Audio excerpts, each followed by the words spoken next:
Adana was a young woman whose spirit burned bright with ambition and hope. She lived in a modest compound in Enugu, where corrugated iron roofs stretched endlessly and the scent of evening meals mingled with red dust from unpaved roads. Life moved at its own rhythm here, governed by traditions that had stood for generations and expectations that weighed heavy on young shoulders. At 20 years old, Adana discovered she carried new life within her.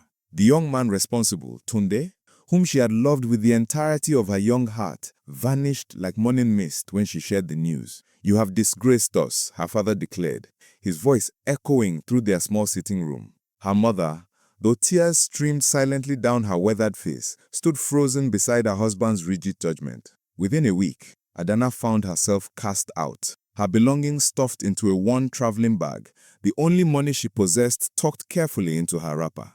The village women whispered endlessly, their voices carrying through market stalls and church gatherings. "Who will accept such a girl now?" they murmured, shaking their heads with practiced disapproval. Broken, but refusing to crumble completely, Adana made her way to Lagos, the sprawling city that swallowed dreams and occasionally, just occasionally, transformed them into reality. The megacity was harsh and unforgiving to newcomers, especially pregnant ones with no connections and limited resources. Finding work proved nearly impossible. "We need someone who can carry heavy loads," potential employers would say, eyeing her growing belly with undisguised concern. But Adana possessed something stronger than favorable circumstances. She had determination, forged in the fire of rejection. She took whatever work came, washing clothes for busy market women, cleaning offices before dawn broke, selling pure water sachets under the merciless sun. Her hands grew rough, her back ached constantly, but she never stopped moving forward. Months later, in a public hospital where the walls needed pains and the fans barely turned, Adana gave birth to a son. She named him Chukwuebuka, God is great, because despite everything, she believed goodness still existed somewhere in the universe. Holding that tiny bundle in her arms, feeling his warmth against her chest, Adana made a vow that would shape the next decades of her life. This child would have everything she never did. Time moved forward as it always does, indifferent to human struggle. Adana poured every ounce of energy into raising Ebuka, as she called him. Men occasionally showed interest in her, drawn by her beauty, which poverty couldn't entirely diminish, and her obvious scent of character. But each time romance seemed possible, they withdrew upon learning about Ebuka. "I cannot share your attention with another man's child," one suitor told her bluntly. Another, initially kind and promising, gradually grew distant, his excuses becoming transparent lies until he stopped calling altogether. The rejection stung, each one reopening old wounds, but Adana learned to channel that pain into fuel. She started selling fabrics from a small table at Balogun Market, gradually expanding as her reputation for fair dealings and quality goods spread. Her son became her world, her purpose, her reason for waking before cockcrow and sleeping long after midnight. At night, when Ebuka slept peacefully on their shared mattress, Adana would study his face by candlelight during power cuts and whisper promises. "You will be great, my son. You will have opportunities I never dreamed of."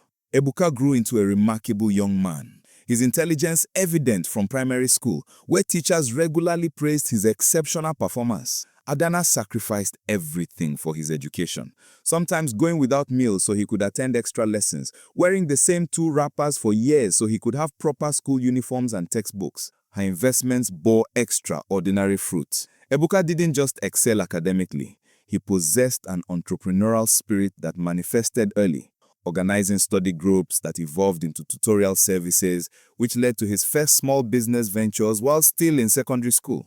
By university, Ebuka had launched a tech startup from his tiny room in Yaba, coding late into the night, networking relentlessly, and demonstrating business acumen that impressed even seasoned investors. After graduation, his company's value exploded in value, riding the wave of Nigeria's tech revolution. Within 5 years, Chukwuebuka Okonkwo had become one of Lagos's most successful young entrepreneurs. His company valued in billions of naira, his face appearing in business magazines and economic forums. Wealth transformed Ebuka's world completely. The modest flat he had shared with his mother was replaced by a sprawling mansion in Lekki Phase 1, where gates were controlled by security systems and the compound could accommodate 20 cars comfortably. His appearance at social events drew crowds, especially young women whose interests seemed to intensify in direct proportion to his net worth. Adana, watching from the sidelines of her son's glittering new reality, noticed patterns that troubled her deeply.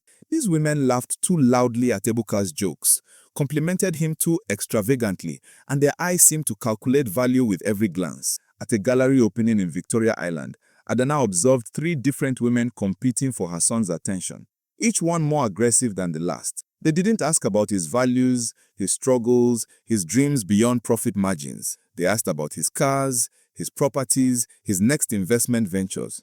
None of them reminded her of the kind of partner she had prayed her son would find.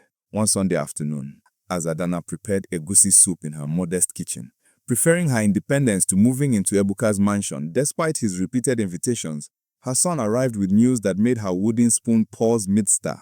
"Mama," he announced, settling into the plastic chair she kept for visitors. "There is someone I have been seeing. Her name is Ngozi.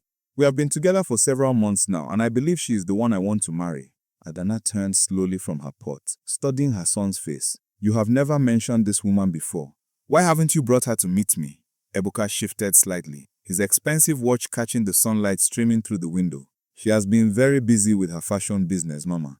Her schedule is quite demanding, but I promise you will meet her very soon. She is beautiful, sophisticated, everything a man could want in a wife." The word sophisticated landed heavily in the small kitchen. Adana had learned that in Lagos's elite circles, sophisticated often meant expensive tastes, designer preferences, and limited patience for anything considered beneath a certain standard.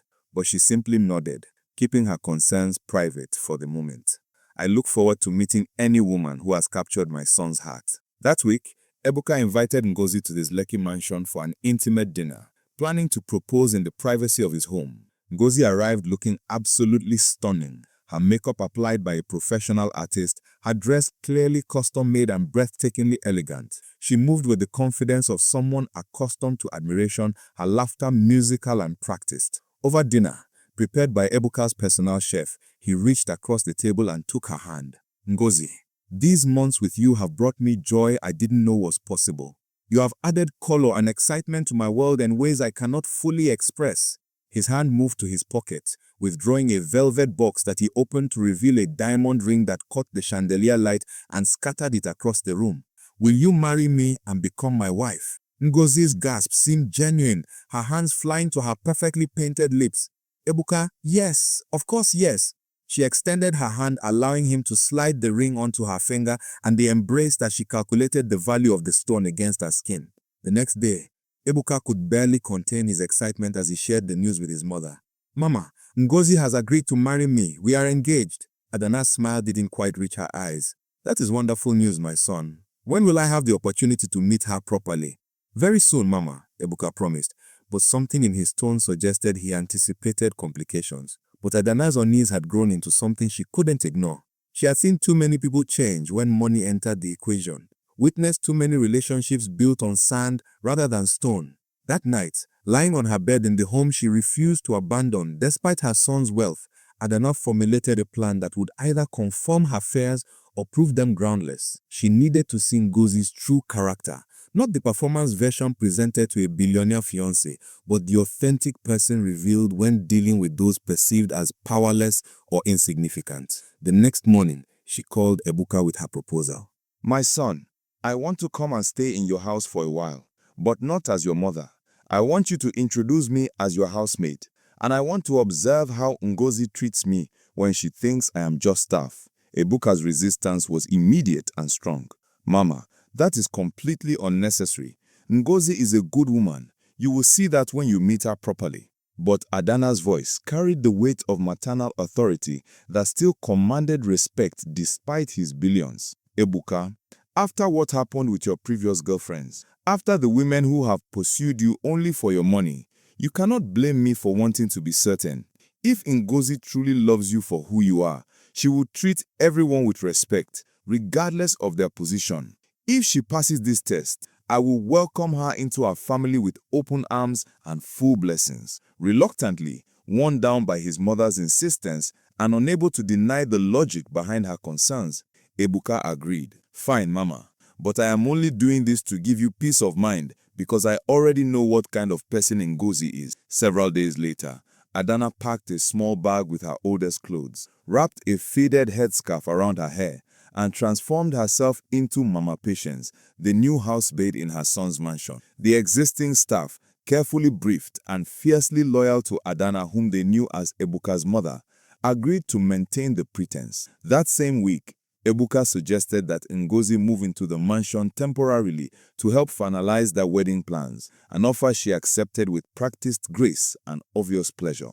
When Ngozi arrived with Louis Vuitton luggage and an air of ownership, Ebuka made the introduction with carefully neutral tone. "This is Mama Patience," he said, gesturing to Adana, who stood with appropriately humble posture. "She will be taking care of household duties and ensuring everything runs smoothly." Ngozi's eyes barely flickered in Adana's direction, offering the briefest of nods before turning her full attention back to Ebuka, already discussing which room would be hers and how she might redecorate certain spaces to better suit her aesthetic preferences. The next morning, Adana began her duties as maid, cleaning floors she knew intimately, preparing meals in a kitchen that felt foreign despite its familiarity, and observing everything. Ngozi didn't acknowledge her presence unless needing something, and even then, her tone carried sharp edges that cut deeper than she realized. "Mama Patience, bring me cold water," she will call from the living room, not looking up from her phone. When Adana complied quickly, placing the glass on the side table, Ngozi didn't offer thanks or even eye contact. Adana attempted small conversation during her work, trying to engage Ngozi as one human to another. "The weather is quite hot today," she ventured, while dusting nearby shelves. Ngozi's response was a dismissive, "Huh," her attention never leaving the fashion magazine spread across her lap. Days passed with similar interactions, or rather, lack thereof. Ngozi treated Adana as living furniture, necessary but unworthy of genuine acknowledgement. One evening, Ebuka decided to escalate the test, needing to see how Ngozi would react to conflict involving the maid. As Adana served dinner, he deliberately raised his voice in manufactured anger. "Mama Patience, why is this rice so dry? This is unacceptable." Adana bowed her head, playing her role perfectly. "I am very sorry, sir. I will prepare fresh rice immediately." The harshness in Ebuka's voice made his stomach turn, hating every word, but he needed to see Ngozi's reaction. Would she show compassion? Would she defend someone being treated poorly? Would basic human decency surface? But Ngozi simply continued eating, her expression unmoved. After Adana had retreated to the kitchen, Ebuka turned to his fiancée, testing further. "Do you think I was too harsh with her?" Ngozi shrugged elegantly, taking a sip of her wine. "Darling, she is just a maid. If she cannot perform her duties properly, she should expect consequences. You pay her salary. You have every right to demand quality service. You shouldn't feel guilty about maintaining standards in your own home." The words confirmed what Adana had suspected, but hearing them still stung. This woman her son wanted to marry saw people as hierarchies, worthy of consideration only if they possessed status or utility. The situation deteriorated further over the following days. Ngozi's true nature emerged more boldly when she believed only powerless staff witnessed her behavior. One morning, she called Adana to the kitchen where a glass sat on the counter. "You washed this poorly yesterday," Ngozi announced, her voice cold with manufactured outrage. Before Adana could respond, she picked up the glass and poured its water deliberately over Adana's hands. "You are old and lazy, and frankly, I don't understand why Ebuka keeps you employed here. Do your job properly next time or find somewhere else to waste space." Adana looked up at this young woman, seeing not just cruelty, but the dangerous entitlement that came from never having struggled, never having been vulnerable, never having learned that circumstances can change in a heartbeat. "I could be your mother, you know," Adana said quietly. "I am not so young anymore. Perhaps just show a little patience and kindness." Ngozi's laugh was sharp and dismissive. "My mother could never be a poor, pathetic maid like you. My mother has class, dignity, and importance. So stop trying to make yourself seem more significant than you are and just clean properly." The words hung in the air like poison, but Adana absorbed them silently, adding them to the growing evidence of who this woman truly was beneath the designer clothes and practiced charm. That afternoon, Emily, Chukwu, Ebuka's executive assistant stopped by the mansion to deliver some documents her boss had forgotten.